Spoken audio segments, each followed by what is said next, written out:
अल्लाह। इनका उनका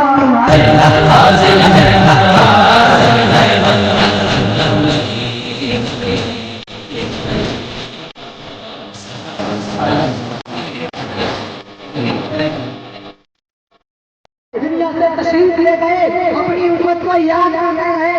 इस्लाम को हम तक पहुंचाने के लिए मेरे आका फरमाते हैं कि जितनी तकलीफें मुझे दुनिया में दी गई और किसी को नहीं दी गई, तब ये इस्लाम हम तक पहुंचा है। और आज लोग कहते हैं अपने नबी का मिलाद क्यों मनाते हो, अपने नबी की मिलाद के मौके पर जश्न क्यों मनाते हो।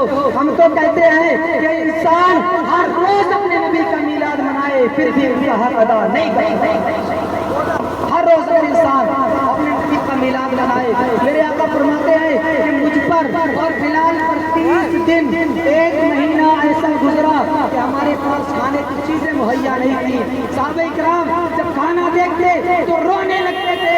वो ऐसे लोग थे जिन्हें 1 महीने तक खाना मैसर नहीं होता था, फिर भी उन्होंने इस्लाम को हम तक पहुँचाया, हम तक हिदायत पहुँचाई। आज इंसान सवाल कर लेता है कि हमारे आप मिलाद क्यों मनाते हो। अरे मेरे आका के इतने हक हैं कि अगर सर से पैर तक इंसान हक अदा करता रहे, मर्द मौत तो आ सकती है लेकिन मेरे आका का हक अदा नहीं कर सकता। मेरे आका का इंसानों पे ही हक नहीं है बल्कि चरिंदों परिंदों सारी मखलूकात पर है।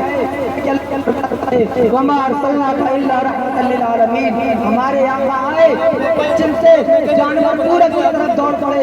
लोगों ने पूछा क्या हो गया, हुजूर आ गए। जो पानी बह रहा था उल्टी तरफ बहने लगा, लोगों ने कहा क्या हो गया, कहा हुजूर आ गए। जो 1000 साल से जो आग जल रही थी वो ठंडी हो गई। उन्होंने कहा तुमने आग में लकड़ियां नहीं डाली, कहा लकड़ियां तो डाल रहे थे लेकिन आग बुझ गई। कहा क्यों, कहा इसलिए कि हुजूर आ गए। जो कंगूरे गिरे लोगों ने ये हुआ, कहा इसलिए कि हुजूर आ गए। आज हम भी इसीलिए मनाते हैं क्योंकि हुजूर आ गए, हुजूर आ गए, हुजूर या रसूल अल्लाह।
तारीफ करके अपनी तारीफ करें, हमें ऐसे करें। सरवर कहूँ के मालिक को मौला बागे खलील क्या भूले से